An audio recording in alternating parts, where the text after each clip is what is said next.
When it comes to making Sonic fan games, hell, when it comes to making Sonic fan anything, they take a lot of time and effort because usually they're made by one person or a small team that don't get paid for what they're making, and that leads to a lot of unfinished projects, tech demos, and especially when it comes to 3D games, test area act 1 to test the physics, and nothing ever comes out of it. That's nothing against the devs, it's just the reality of having to work on a game all on your own with no compensation. So when you get a completed Sonic fan game, that's already a major accomplishment, but when you go back and say fuck it, let's make a sequel, then you reached a whole nother level. So today, I want to talk about the very few Sonic Fangame sequels that exist. I want to talk about what they changed and improved from their first game, and see how they're different. These are the ones that I could find or have heard of, because trust me when I say this, these are few and far between. But before we start, I have an announcement for y'all.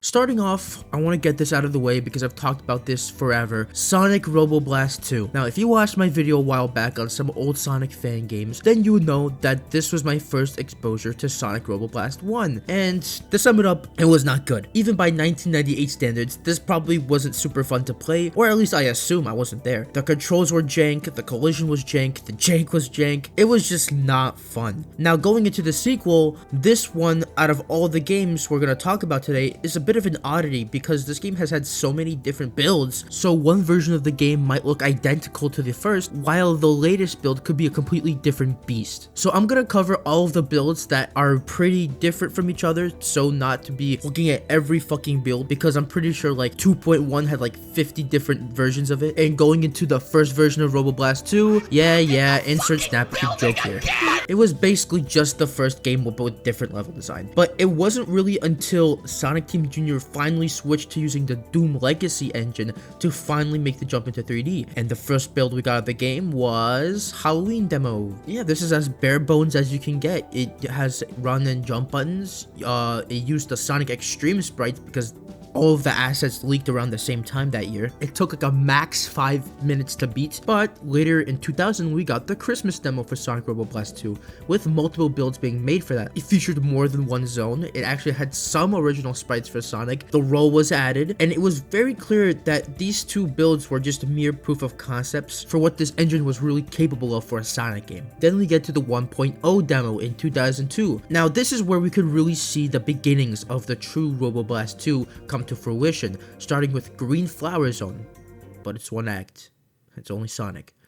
Okay, maybe this is the best representation. Demo 2, okay, this is better. We actually get to feature the full zone of green flowers, and even a sneak peek of Techno Hill, which is one act being playable. And as time goes on, we would get 4 demos total of the 1.0 version until we got the final version of 1.0. And we would see the full version of Techno Hill be fully completed with a sneak peek of Castle Eggman, which would be probably the most changed level in the entire game. 3 years later, after the final version of 1.0, we would get 2.0, which would add a ton of stages to the game, making it feel way more complete. And 2.1 would release even more stages and expand the game further, changing some level design in the levels, and fully making the Nights mode the main special stage of the game, which I really like. Then finally, the final version that we have today, 2.2 being the most recent version of Sonic Robo Blast 2. First of all, it's kind of crazy that it's called 2.2 because this is basically a complete overhaul of the game. The visuals were improved, the controls were improved, nearly all of the level design was completely overhauled. 3 new characters with Amy, Metal, and Fang were added to the game, and this is by far the most popular version of the game to date. So looking back nearly 25 years later,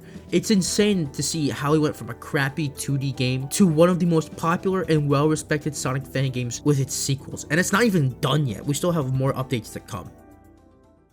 So if you remember, when we talked about the old Sonic fan games, I brought up Green Hill Paradise Act 1, and for a brief moment, I brought up Green Hill Paradise Act 2. Well, now it's time to have that conversation. Green Hill Paradise Act 2 is similar to Act 1 only in concept. They were both a take on an open world Sonic game. But in practice, these two are completely different beasts entirely. While the first act is really bare bones open zone that is basically just Sonic slapped into an Unreal Engine map with a very small play space, Act 2 is an actual level with level design and cohesion.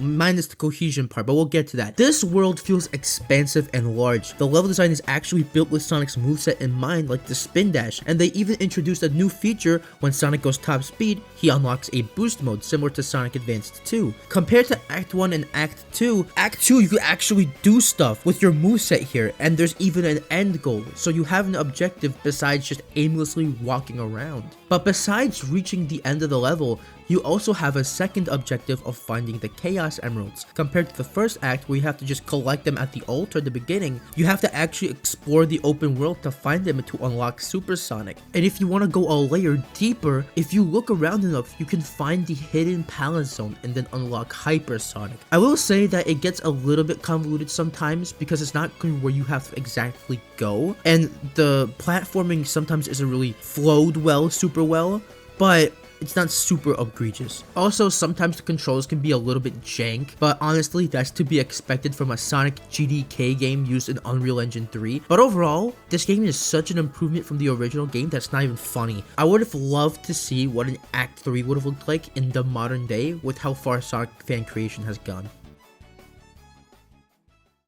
Up next, we have Sonic After the Sequel, which is the sequel to Sonic Before the Sequel, which is a prequel to Sonic 2, and Sonic After the Sequel is a sequel to Sonic Before the Sequel, and a sequel to Sonic 2, and a prequel to Sonic 3. So I have played Sonic Before the Sequel, and tongue twisters aside, I have played Sonic Before the Sequel before, but I've never played After the Sequel because of many issues. The game doesn't fucking work. But I found a way to make it work, so we're gonna talk about it now. Now, some of my issues with BTS, I'm calling it that now, is that the level design is wildly inconsistent. Some levels you're going super fast, and it low-key felt like a hold your forward to win simulator, while other times you're doing platforming on some of the most unfun platforming I've ever played in a classic Sonic game. And it doesn't help that the controls were not good. Using the Sonic Worlds 2D framework, the game felt very floaty, but also slippery. It would constantly overshoot my jumps because Sonic would go way further than I wanted him to, and making precise jumps was a bit weird because Sonic was kind of slide around a bit. But thankfully in Sonic ATS, that is a massive improvement. The level design is so much better at having a better balance between speed and platforming rather than just having an extreme of the two. But something that I kind of don't like still is that the problem of the first game is still there, where the level design can just get really fucking vertical. Like, I don't know what the obsession is with making these levels so tall, especially since the controls weren't improved that much, and it's such a problem in this level called Parhelion Park Act 2. Like, that level, you're just going up. Like, it's just a straight shot to the top, but it's not as bad as the original. The level themes, however, are much improved from the first game. They have such a distinct look to them, even if they are based on old levels. I couldn't tell for the most part. They're really good, and the music as well is banging as always with these fan games. I did play this on the Overdrive version of the game because I tried playing the original, but it wouldn't work. I tried playing DX, it wouldn't work. So Overdrive was the only way I could play the game, but I'm pretty sure it's the same at the core. I'm not sure. But overall, I think this game is a great improvement to Sonic Before the Sequel. While it still does have its issues, I think it's still a fun time. And finally, this one will be a bit of an oddity since technically it was cancelled, but the creator of the fan game decided to just release whatever was completed, so might as well talk about it. In 2022, Sonic and the Fallen Star was released, and it shocked the Sonic fan community, being a fully completed Sonic fan game that was really fun to play. And then about a year later, the sequel, Sonic and the Moon Facility, was announced, but due to, life happening, the creator's star drop canceled the game. But they released the latest build of whatever they had finished up to that point. So I wanted to 1, play it for the first time, and 2, see how it compares to Fallen Star. Now, I'm not going to be as harsh with my criticisms with this one because I know it's not what the creator wanted out, so I'm going to be conscious of that. But we will still compare. And for what the game is, unfinished, it's still pretty decently polished. Besides a few collision bugs or audio bugs, it played really well. The only thing that really makes it feel unfinished unfinished is that there's no cutscenes in between acts like Fallen Star. Some stages just don't have bosses, and some background and foreground sprites are not final.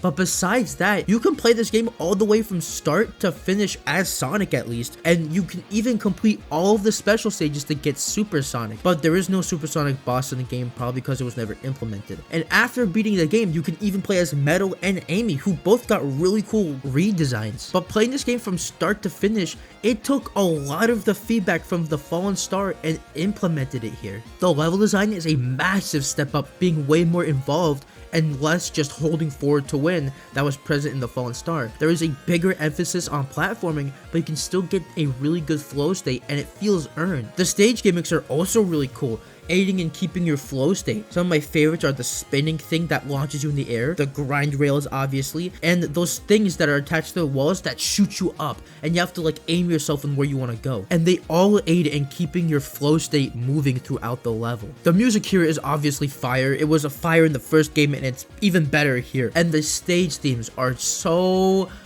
beautiful, especially the last stage. Even though it's clearly unfinished, it still looked amazing. Overall, despite this game being cancelled and left unfinished, you can see the devs took a lot of the feedback from the first game and it shows. And honestly, if they just touched up a few things, this game would be good on its own. I'm genuinely shocked how good this game is despite it being unfinished. So props to the team, even though this isn't the vision you guys wanted.